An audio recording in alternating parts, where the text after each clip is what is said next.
Hello বন্ধুরা, আজকে আমি 3টে ডিম নিয়েছি। ডিমের ভাপা করব, যার জন্য এখানে পেঁয়াজ, আদা, রসুন, আলু, তেজপাতা আর কাঁচা লঙ্কা নিয়ে নিয়েছি।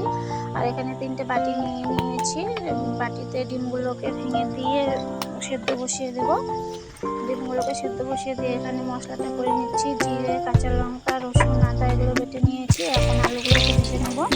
আলুগুলো ভাজা হয়ে গেছে। এখন একটা তেজপাতা আর কিছুটা জিরে ফোড়ন দিয়ে দিলাম।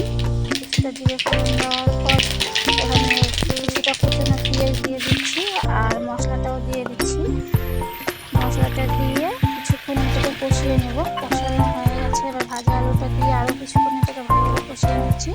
কষিয়ে নিয়ে কিছুটা জল দিয়ে দিলাম।